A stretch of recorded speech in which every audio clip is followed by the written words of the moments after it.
Señor embajador, gracias por sus palabras. It is now my pleasure to introduce Carolina Barco, the ambassador of Colombia in the United States for the last 3 years. Before that, she was the very distinguished foreign minister of Colombia since 2002. She comes from one of the most well-known and distinguished families in Colombia. Her father was president of Colombia as well as mayor of Bogota. She is someone who knows both Colombia and the United States extremely well, having been educated here in the United States and having spent much of her life traveling back and forth between the countries. Let me just note, as a matter of personal privilege, when I speak of Colombia, when I was 5 weeks old, my parents took me to Cali, Colombia. My parents, who may be huddled over a laptop watching this on webcam right now, took me to Cali, Colombia, and my brother was born in Colombia. So we have a special place in our family's heart for Colombia. It gives me a pleasure to introduce Ambassador Carolina Barco.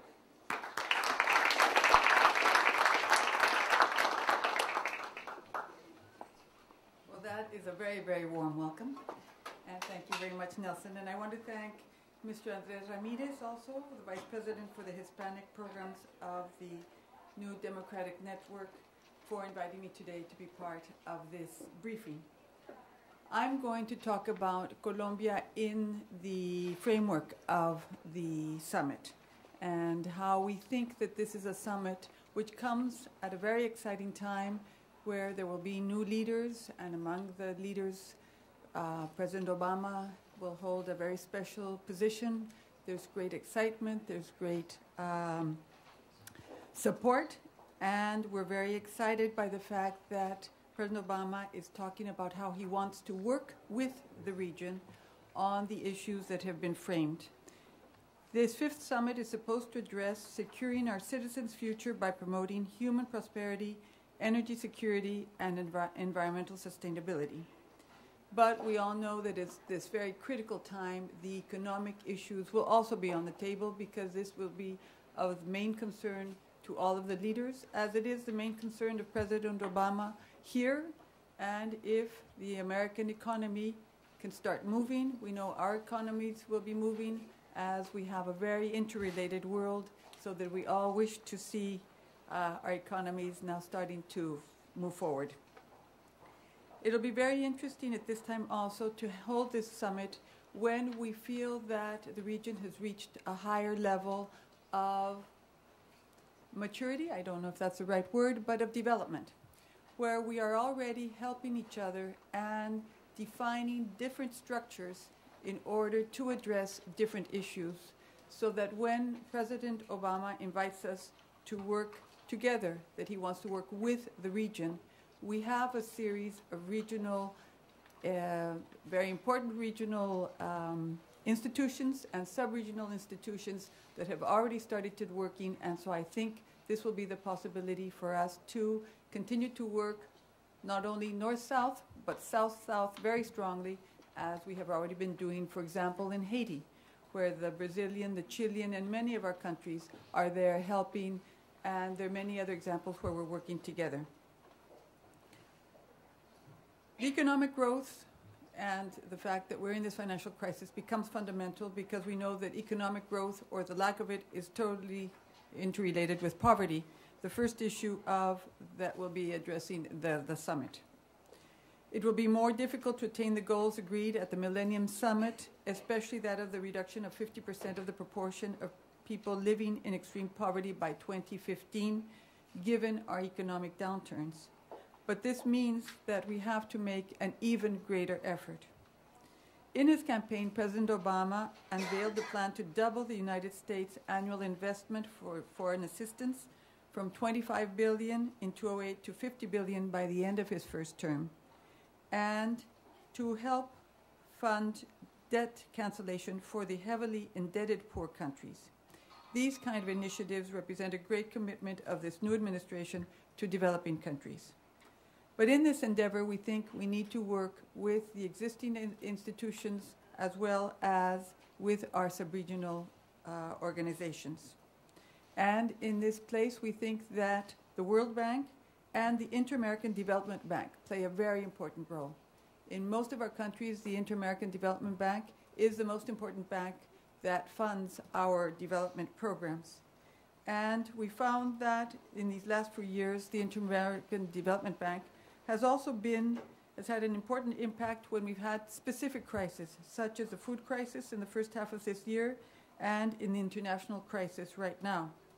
The volume of loans that the bank has been making has increased from 6.4 billion in 2006 to 11.2 billion in 2008, and the demands on it are very large.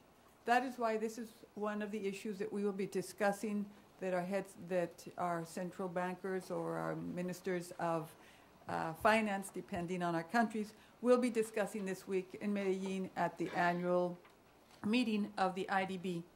But it becomes very, very clear that just as we need a strong OAS, we also need a strong IDB to help us move forward with specific programs which can help us address issues of development and issues of programs related to poverty.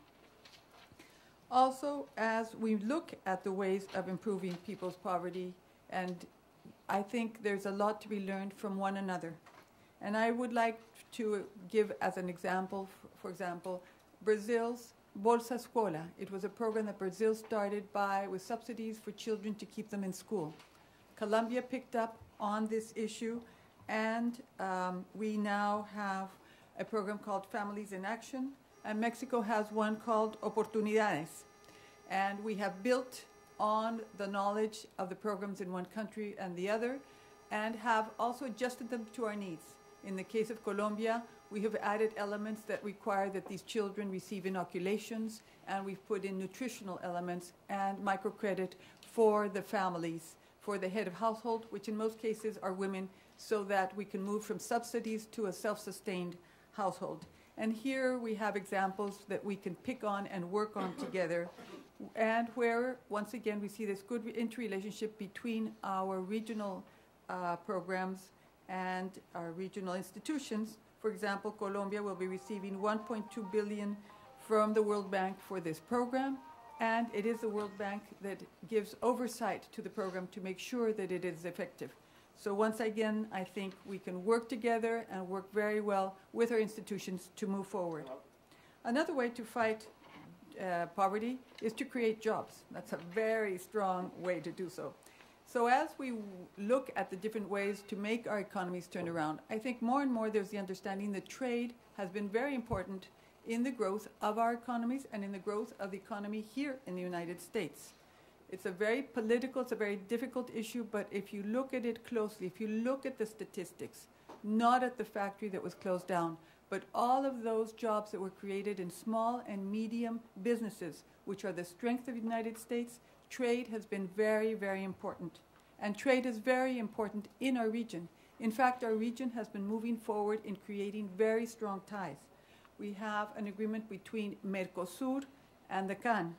We have an agreement between CARICOM and the Central American Common Market. With the United States, we have NAFTA, Chile, US, CAFTA, Peru, US.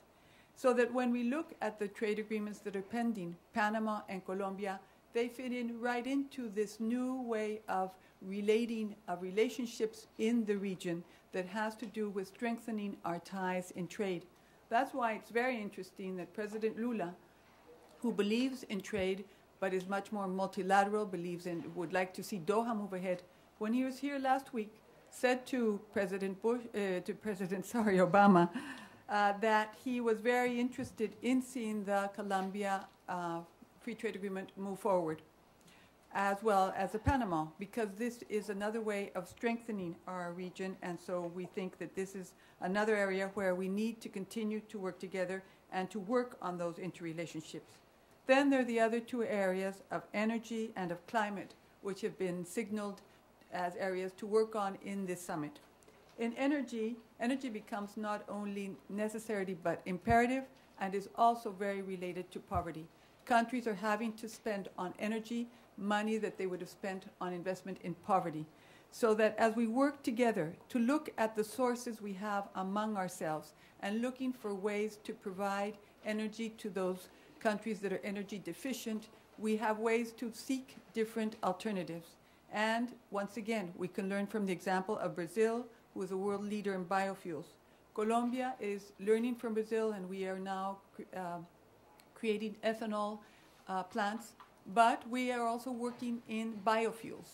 We are working with palm oil and finding that this is very effective and sharing this experience with other countries. At this moment, we have been helping to install biofuel plants in countries such as El Salvador, Honduras, and we are in the process of installing some additional biofuel plants in Panama, the Dominican Republic, and Guatemala. Thirdly, we also find in Colombia and other of our countries that we have renewable energy. We have high mountains, so we have hydroelectric plants. And it's very interesting the kind of grid work that is now going up from Colombia through Central America, down from Mexico through Central America, so we will be able to have a common grid, and from Colombia down to Ecuador to Peru. So what we need to do is strengthen all this kind of relationship related to energy so that we can help each other have different alternatives and see how we can find it at a better cost and in a way that we are all helping each other and making use of these alternatives. And since my time is running out, I will quickly move on then to the last issue, which will be present and where we think that we can also build together from experiences that exist and new knowledge that we have. In environmental sustainability, last year, the Environmental Performance Index conducted by the U.S. universities of Yale and Columbia ranked Colombia and Costa Rica as the top 10 nations in a ranking of excellence in environmental performance. Costa Rica was ranked 5th and Colombia 9th, behind top-ranking nations Norway, Sweden, and Switzerland. So here we have some countries that have given a good example and where we can learn, but where we also want to continue strengthening our situation. Only less than 6% of the Earth's total land is covered by rainforest, and therein lie 3/4 of the world's biodiversity. The Amazon rainforest, responsible for 15% of the planet's oxygen supply, covers 40% of South America and 35% of Colombia, which is ranked among the top 10 countries in terms of primary forests. So here we have an incredible responsibility as a region, and we need to work together to see how we can sustain it and decrease the carbon imprint. Colombia is also advancing positively to ensure environmental sustainability.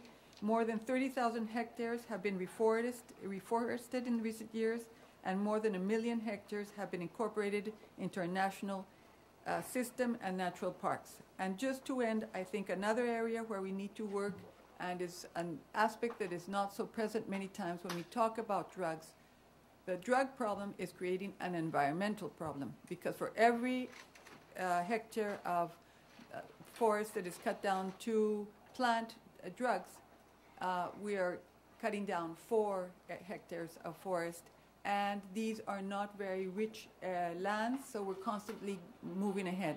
So here we have a series of problems that we need to work on that require a regional view, where we have regional proposals, and in that way we think that this summit may be very interesting if we can bring together all these different views, our experiences, and build and work together with each other, as President Obama has been proposing, and which will find a very strong support in Latin America and in this summit. Thank you very much.